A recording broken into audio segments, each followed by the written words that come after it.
أعوذ بالله من الشيطان الرجيم بسم الله الرحمن الرحيم لقد كان في يوسف وإخوته فتحقيق سره بقصة يوسف عليه السلام أو دورون ديك آيات للسائلين دلائل دي قدرت دي الله أو دي نبوت تعالى بارد بيختني كون كيو ويهود بيختني دي نبي عليه السلام نكره جتو چه دعوة دي پیغمبري لري دي يوسف عليه السلام قصة ودي دورون قصة مختوكة ودا چې وحی نه وای دا علم نه و خو الله تعالی په وحی دی په هغه ټوله قصه خبر کړ اذ قالوا کله چې ویلو ورونه د دی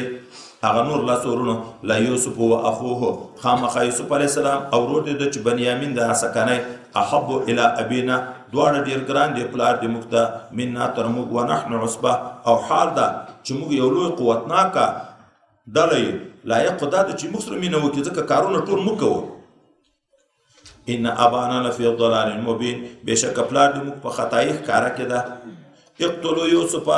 مړ کړئ یوسف علیه السلام او اطرحوه ارضا یا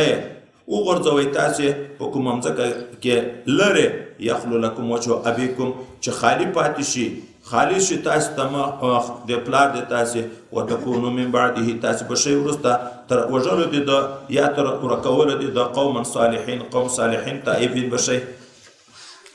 قال قائل منهم ویل یو د دی چې یهوداو لا تقتلوا یوسف یوسف ما وژئ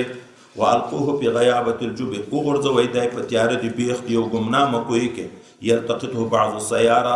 چې وایخلي د ځان سره بعضې په لارې تېرېدونکي ان کنتم فاعلین که یو وارې دا کار تاسې کوونکي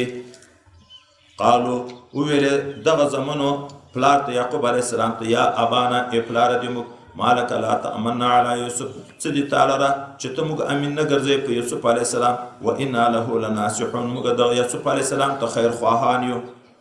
ارسله معنا غدا ولېږه دا یوسف علیه السلام د موږ سره سبا ته یرتع چې وخوري څه میوې د غرو ویلعب سات تېر کړي و انا له لحافظون موږ د لره ساتونکي قال یعقوب علیه السلام ویلې انی لا یحزنني بېشکه زه چې یم ما غمجن کوي ان تذهبوا به چې تاسې بوځئ دی د مانه واخاف بل زه ویریږم ان یاکله الذئب چې دی به لیوه وخوري وانتم عنه غافلون تاسې به د ده نه غافله یې قالو ورونه یوسف علیه السلام ورونه ورته ویلې پلار ته لئن اکله الذئب قسم ده که دی وخوړ لیوه ونحن عصبه او حال ده چې موږ یو قوتناکه جماعت یو انا اذا لخاسرون موږ بېشکه په دغه وخت کې تاوانیان یو فلما ذهبوا به کله چې دی بوتلو دا ورونو تګ یې وکړو په ده باندې واجمعو او اتفاق وکړو ان یجعلوه فی غیابة الجب چې دی وغورځوي په تیاره د بیخ د یو کوهي ګمنامې کې واوحینا الیه موږ وحی وکړه دغه یوسف علیه السلام ته لتنبئنهم بامرهم هذا خامخا به ته خبر ورکړې دی ته په کار د دی چې دغه کار ده وهم لا یشعرون دی به نه پوهېږي چې ته یوسف علیه السلام وجاءوا اباهم راغله بیګا پلار ته عشاء بیګا یبکون ژړلې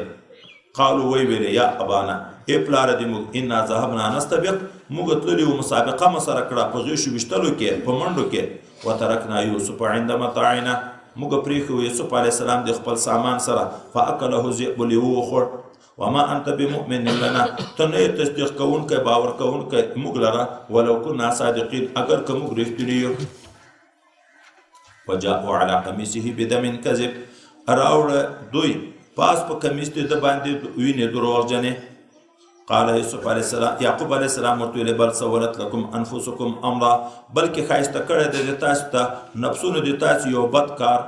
فصبر جمیل کار د ما صبر جمیل ده صبر جمیل دا چې بنده ته شکایت نه کې والله المستعان علی ما تصفون او خاص دی الله نه مدد غوښتلی شي په هغه څه کار کې چې دا تاسې بیانوئ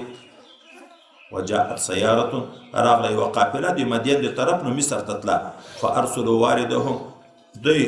ورولېږو هغه اوبه راوړونکی کوهي ته فادلا دلوه هغه ور وځړوله خپله بوکه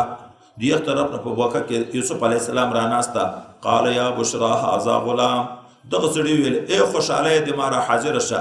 دغه وخت د خوشحالي ځکه دا یو عجب ښایسته هلک ده واسروه بضاعه او پټې کو دوی د تجارت د مال په توګه باندې والله علیم بما یعملون الله علم د په هغه څه باندې چې دی عمل کوي